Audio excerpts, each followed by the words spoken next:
We have new episodes dropping every other week. You can find them early on Spotify, Amazon Music, Apple Music, or wherever you find your podcasts, or find the link below for our Megaphone landing page, and we will see you around the campfire. Hey, it's Paul. Hey, it's Jess. Welcome to Campfire Ashes. Now pull up a log.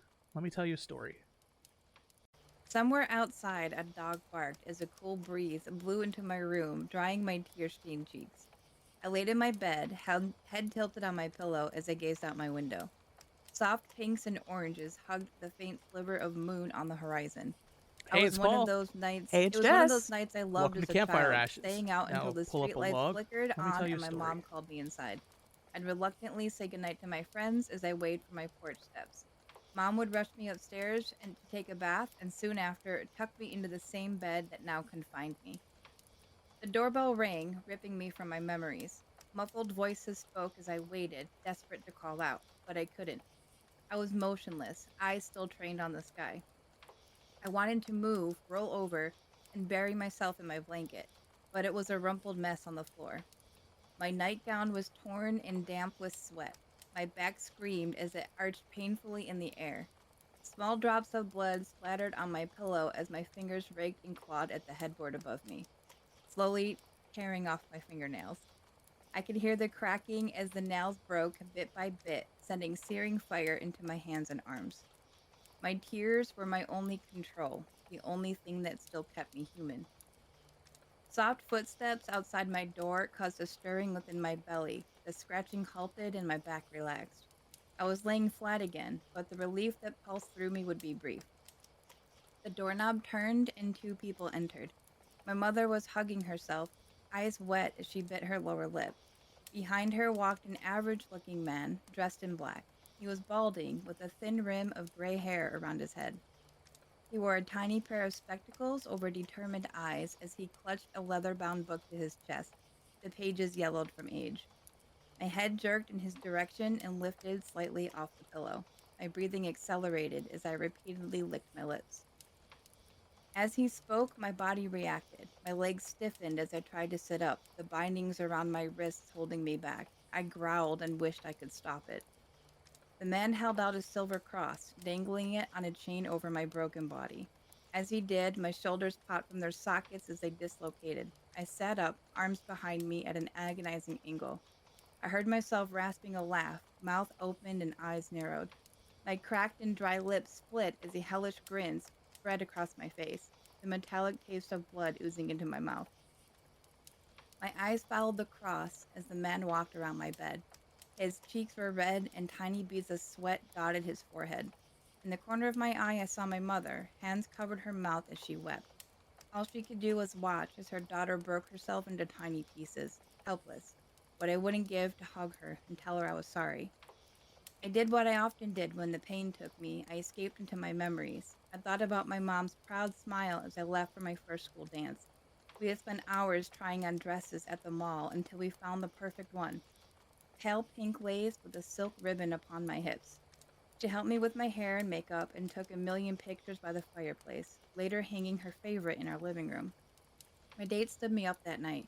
Mom dried my damp cheeks and told me a strong woman would never let a boy drag her down. She took me to the dance anyway, snapping one last picture as I headed into the school gym.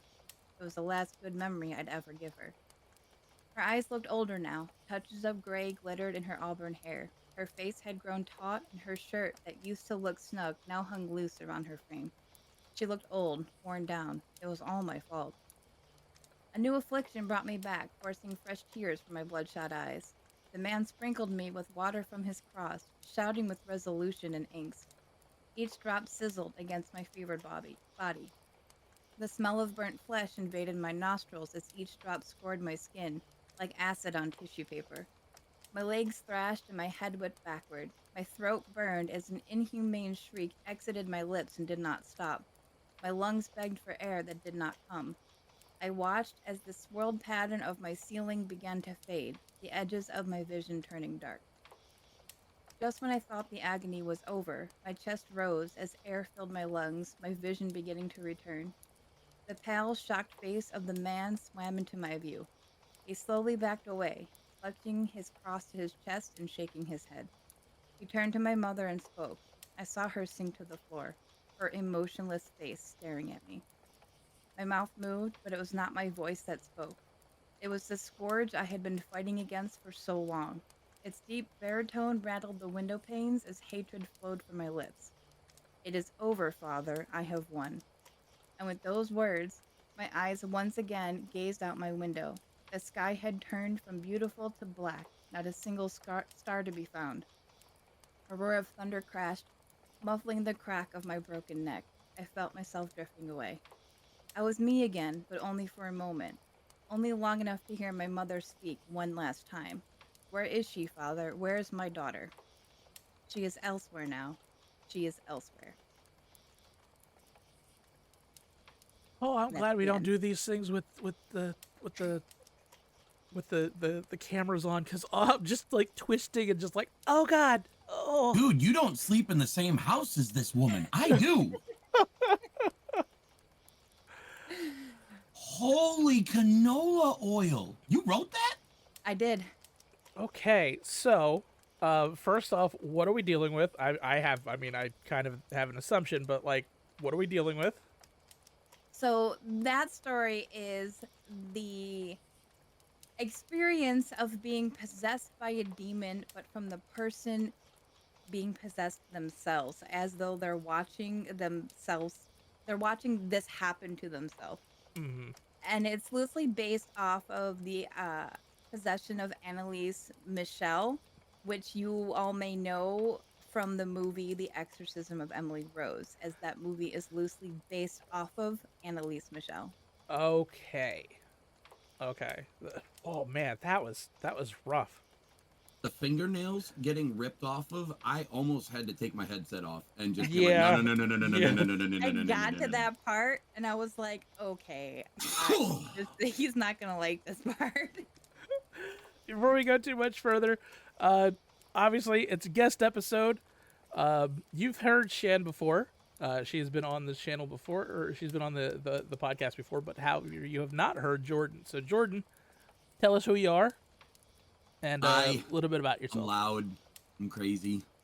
I go by the Twitch username Vanderforge, twitch.tv, where I stream all sorts of RPGs and slay demons that are being, exercised or like dealing with the aftermath. Not in these sorts of situations like witnessing the first. And Shannon, wow.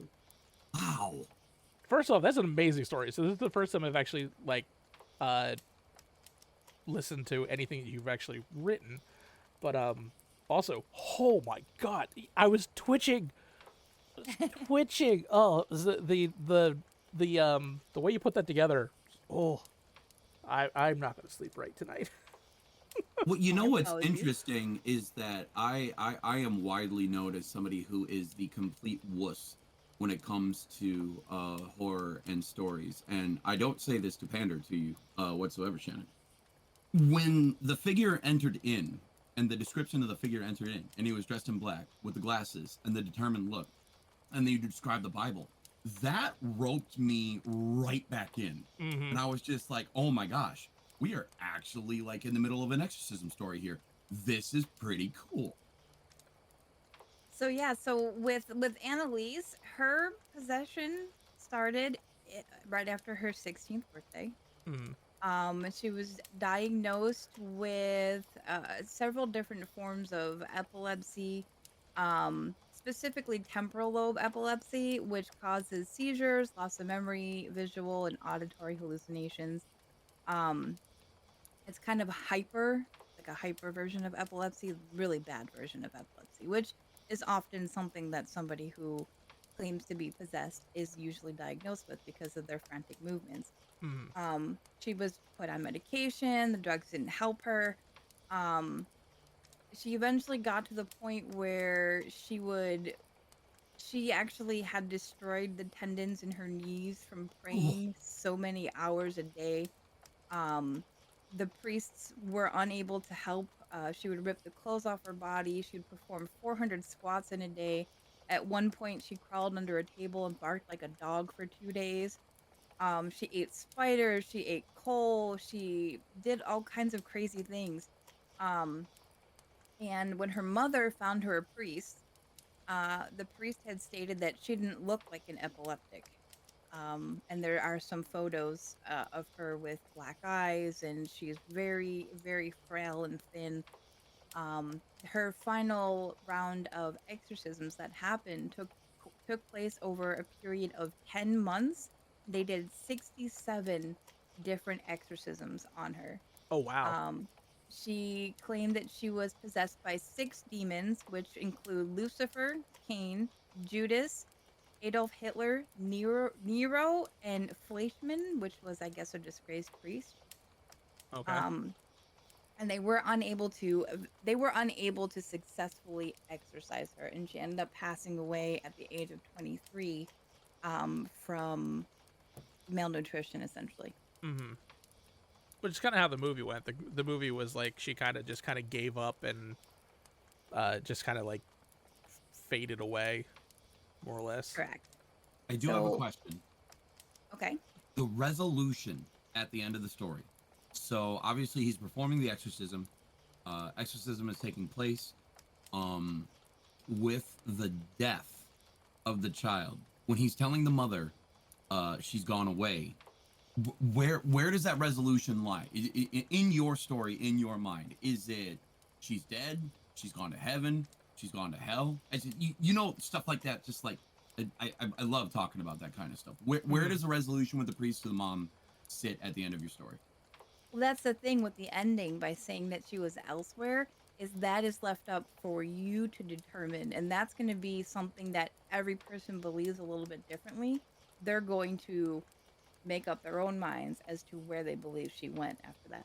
Forgive me for being a nerd, but that's some John Constantine level stuff right Well, there. yeah, Dude. that's Holy kind of man. yeah, that's kind of how that is. So like depending on your interpretation and what you think of, like was that a pure soul that made it to heaven? Were they dragged down to hell, or they left in limbo because like their body didn't go the way it was supposed to go? Like there's so many different ways that you could take that, and that's kind of the creepiness that surround exorcisms in general, because like there's so much lore and so much stuff like the bureaucracy behind it, and it's just weird. It's very interesting, and like as you're talking about it, like I could remember the movie, because the movie was amazing. The movie creeped Was really me good. out so bad. Oh my god, the movie like scarred me. Like there are a couple of horror movies that have just like flat out like changed me as a person. That was one of those movies. That movie messed Scene in me her up. dorm room will haunt me and will live rent free in my life, Yeah. in my head for the rest of my life. Yeah. Yeah. Yeah, yeah. I know. 100%. Yeah. What's interesting to me is the portrayal of the father. So obviously, we're dealing with what appears to be Catholic exorcism. Am I understanding this correctly? Yeah. Well, I'm pretty sure Catholics were the only ones that did it, right? Like I don't They think. were, yeah. Yeah.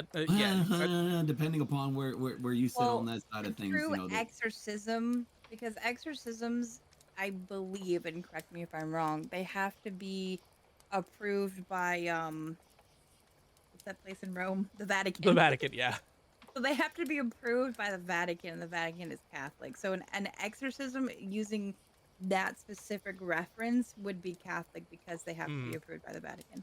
Now, that obviously, just opens up to like a full interpretation of the resolution in there, because if we're talking about, you know, Roman Catholicism or Catholicism in general, like purgatory exists with them, like, you know. So Yeah, at the so resolution of your story, you don't know, or you don't, for somebody who might not even like, you know, care about religion or beliefs or faith or anything like that, somebody could hear that and go, oh my gosh, she's either in heaven, she's either in hell, or she's stuck in purgatory for the rest of her life after tearing her fingernails off in front of her mom. And that makes it creepier. That makes the story worse. Or better, but like worse is it's in like it's gonna live rent free there. But yeah, they like so I mean there are faith healers, there like other religions have these things, but when you hear the word exorcism, I think exorcism is a an expressly Catholic Right. Like the concept. shamans and the druids, and those are all real faiths. They have other versions of what would be an exorcism, but they're more rituals. I mean, I guess an exorcism is still a ritual, but Mm, they're not called an exorcism, even though they are the faith equivalent of it. mm, I just find this story so fascinating because most contemporaries, if you believe as such these days, or like, non-denominational faith healers, as you said, Paul, when they bring somebody forth to heal that person, it's to expel mm-hmm, the, I guess for sake of conversation, expel the badness that still exists with them as they continue to grow their faith in Christ mm, at that point. So they're faith healing the rest of the badness going on in there, either that or it's a sickness going on, or you go to you watch some like mega church that's out there where like push somebody over and all of a sudden they're not paralyzed anymore, mm-hmm. for the television views, whatever.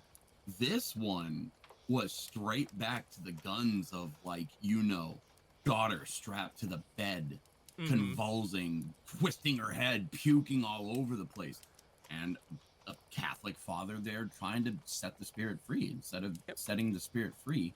The end of the story being it's up to He you didn't. to interpret, because again, faith is a very, very large topic to talk about. And when it goes in that, it talks about like, people's past, people's current, what they're currently doing, how they currently Mm-hmm. believe, how they currently live their life. So this story, this short story, there's so much to take in at that final resolution point. I was floored. I was honestly floored, as just, she's gone away now. She's gone away. I'm like, what the wackadoodle? There's so much I want to ask. It also begs the question, though, if a person is possessed, does the demon or entity possessing their body only take their body, or do they take their mind? Mm-hmm. Depends on how you believe. I mean, Yeah. you look at biblical stories of like, demons jumping from, either to animals to humans to things like that. And obviously the story with, the demons that got cast from a human go to the herd of pigs, and the herd of pigs go over the side of the cliff. I believe it was pigs. Mm-hmm. Probably might have screwed that up, but there No, was a herd you're of right. animals.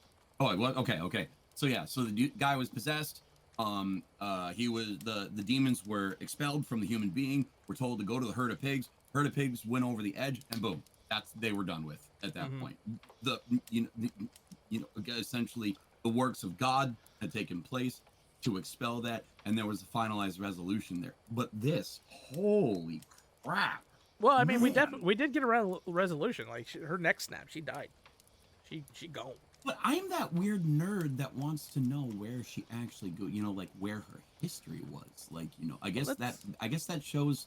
I'll give a short story Shannon actually Yeah. wrote, because Yeah. I have 17,000 fucking questions. Oh, sorry about that. F-bomb, bleep that out. My bad. That's fine. You're fine. 17,000 hot dang questions that I want to ask you. Like, wow. And that was so good.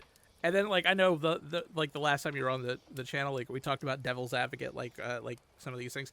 A lot of those things that like we've talked about as far as like exorcisms and everything like that, a lot of that can be kind of explained away as medically. Good. She could have had epilepsy. She could have Mhm. also had schizophrenia. She could have also had multiple personality disorder. And if she had all those at one time, it could explain a lot of things that she was doing. So it's so hard. I think early onset Parkinson's is that way too. I think there's hallucinations that are involved in that, like dementia. Like there's so many different ailments and diseases that could happen that don't necessarily hit a young person, but can. And like there could have been diseases upon diseases upon diseases that are like masking other symptoms that might have come in that would have given a more clear resolution as to what might have been happening. It might have been treated correctly. Like there's so much weird stuff that would happen, and unfortunately medically a lot of that jives, and that's why not only on the Catholic side, but like on the medical side, a lot of people really don't want to see that kind of stuff, because it does go into that whole like faith healing. It's like, well, faith healing works, but how about some medicine? There's some There's some very You know, tried it's and true really stuff. interesting. It's really interesting as the two of you talk about that, because I guess when it comes to settings like that, the way that she had the story set up, when I'm hearing a story and all of a sudden a Catholic priest is in there, the spectacles, the Bible, the black attire, the cross, the holy water, it completely removed me from even acknowledging that there was something medically wrong with this individual, and Mm, brought me right to a spiritual aspect. Does that make sense? absolutely. Yeah. To No, that's where I was clouded from medicine being able to solve any of these issues whatsoever, to the fact that this is heaven versus hell. This is and God that's versus Satan. It's on. and that's where a lot of the controversies and exorcisms in general come into play, because you're too close to the feeling, and if you are devout in that faith, like, it just makes sense. Like, you're typically at the end. Like, nobody's first uh choice is like, oh yeah, exorcism, let's get that done. It's usually you're at the end of your rope. You have tried every possible thing, and this is like the last case scenario. So, like, typically they are kind of like in the story, like, you can see the wear and tear on the mom who wasn't even possessed. Like, all of that stuff just weighs on you and weighs on you, weighs on you. So, like, once you've gotten to the end of, like, well, it's exorcism time, you've already crossed every bridge that you need to, and you have gone as far away from medical as possible. Like, you were strictly into spiritual. This is the only potential option that could happen. Like, you passed all that already. Now, exorcisms don't happen very often in today's day and age, as they used to before the Catholic Church kind of stopped trying to do them. Um, The Warrens because probably screwed a lot of that up. yeah, well, I mean, there wasn't a lot of very good outcomes No, of I can imagine. exorcisms, so they tried to stop them. Now, because these happened so long ago, this was also prior to the invention and use of penicillin, and syphilitic insanity was a thing, which Mm, could explain a lot of the symptoms. It could explain weird muscular abnormalities, seizures, you barking under a table for 2 days. Those are all things that could be explained if you had syphilitic insanity, because that isn't something.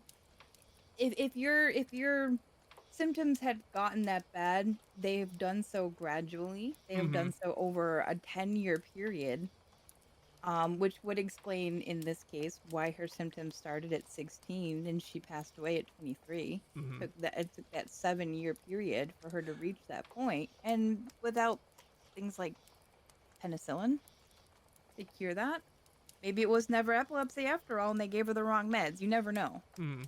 So when was the original story? Like, when did that happen? Like, because Um, when you see the excellent exorcism of Emily Rose, you assume 80s, 90s. This this is one was one of the more recent ones. mm, This one, so let's see. I believe this one happened in, yeah, because most of them happened in the 1500s. Happened in Germany, so that's already questionable. Okay. I believe this happened in 1973. okay. So That is yeah, when still. she enrolled in college, so she had to have been born in the 1960s. Mm, so No, yeah, 1950s. still not like Not super recent, but recent. not super recent. Yeah. Probably one of the few approved exorcisms that have happened in the 20th century, to be Probably honest. one of the last, most likely. Because, like I said, I know, like when you talk about the Warrens and stuff like that, and like if you see the Conjuring movies, like those are like 70s, 80s, and most of those were not sanctioned by anything from the church, so the practice probably kind of fell out of favor.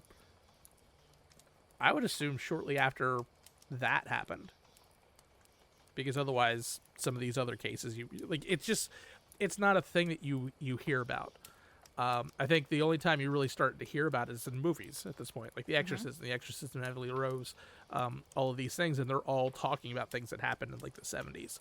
So, And just like the movie, the two priests that performed the exorcisms were charged with negligent homicide. They were found guilty of manslaughter resulting from negligence, and they did jail time. oh, okay, they did do jail. Yeah, in They the movie did. they were just like, oh, we're going to do time served kind of thing. It wasn't long. They only did, I think, 6 months in jail and 3 years probation. They did not charge the parents because the German court stated that the parents had suffered enough, which I agree. Yeah. I mean, I agree. And to give you kind of a reference point, let me send you the picture. This was taken shortly before she passed away. Oh, great. This will haunt my nightmares. It's not that bad. I'll send it to you too, Jordan. Oh, No, wow. thank you. I'm good. It's already sent. You can just ignore it. Or Holy macaroni. It's not that bad. No, it's Could not be bad. worse. It's I not am bad, but also a self-professed wuss, and I'm okay with that. oh no, it's not that bad, but you can see like all of the bruising and everything like that. Like Oh my word. yeah. Ooh. Now this would be all self-inflicted, obviously. I would hope so. Well, I don't think it would all be self-inflicted, because like if you're convulsing and contorting and stuff like that, some of that might just be like wear and tear of like you bouncing off of stuff, or so like it's possible where not unintentional, not necessarily like intentional, and but yeah, oh man, she had a rough life. Yeah, absolutely. Holy macaroni! I can't stop But looking at the picture. now, Annalise is actually, she's become like an icon for a lot of Catholics. And this, of many other exorcisms that have happened, hers is believed to be real, that she was actually possessed. And she's kind of an icon, and people in Germany know who this person is. Like, if you mentioned her name, most people would know, because it's like what we talked about the last time I was on your podcast. When something happens in the area where you are from, you know all about that thing, so people would know her. That makes sense. I didn't realize it was Germany, and it's interesting because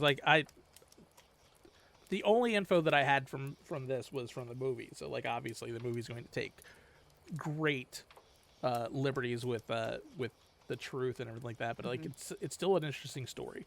So like some of the things that were caught in the movie that worked the same as like the priest got arrested. The priest actually did get charged. I think he did like, I think it was time served or something like that. Like while he did, but he has that homicide on yeah his record forever.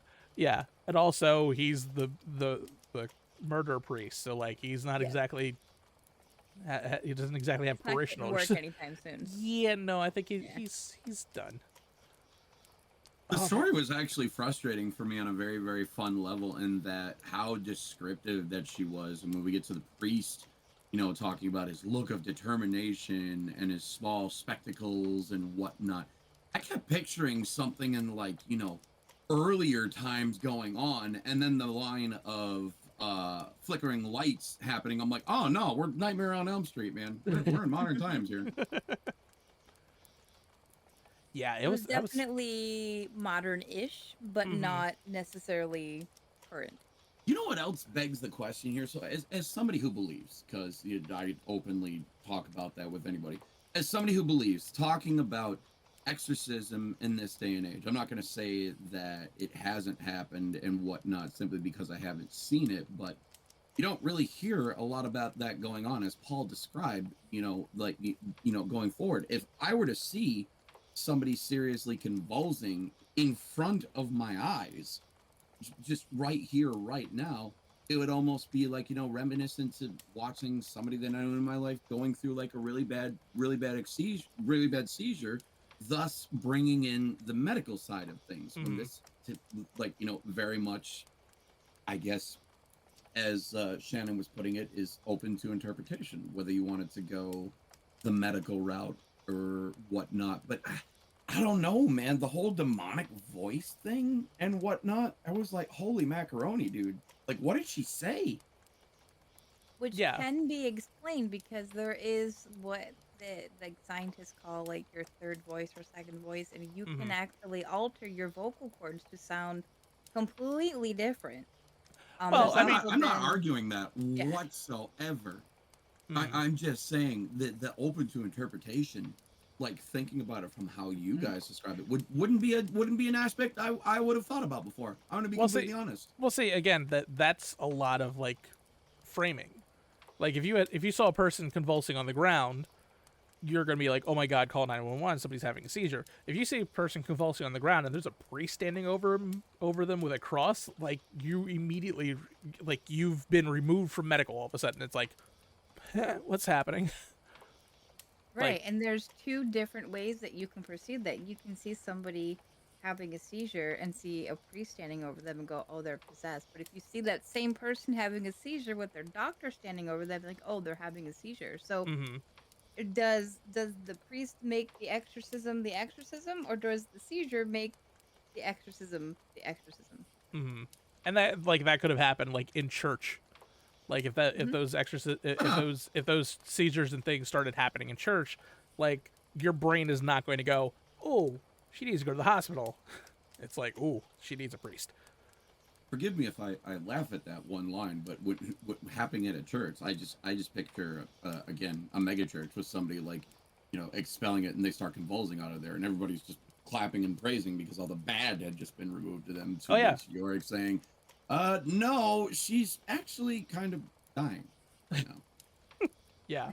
Hey, it's Paul. And like yeah, Hey, if it's you look at Jess. those mega churches, there are Welcome to people that Campfire believe Ashes. now what's Pull going up a on is log. real. Let me tell you a So story. it could just be a medical thing. It could just be metal thing, or it could just be charlatans. And that's another thing that like, that like I bring it back to the Warrens all the time because the Warrens, even though some people were like, yes, they helped, a ton of people were like they were bullshit artists and fake, and they made money, making bad situations worse in the guise of helping it, from a religious standpoint and trying to expel demons and things. Those like people like on TV. The Warrens? Yeah, I don't know. No. Okay, the Warrens is like, have you seen the movie The Conjuring? Oh, I did, but I think it was so long ago. Okay, that's the Warrens. The Warrens are like famous, like demonologists. They had a museum of like cursed items. Like there's like something like 1,000 different cases, and like all of the big ones that you've seen, like from The Conjuring, Amityville Horror, Amityville stuff. That was the Warrens. Okay. The haunting of the Smurl House in Pennsylvania. That was the Warrens. The original story from The Conjuring was in Rhode Island. Like all of that is the Warrens. Like those are, again, thousands upon thousands of cases that they did from like the 60s and I think until the late 80s or something like that. And a lot of people were like, "Yay, they helped us," and then there was a lot of people like, "No, they're fake."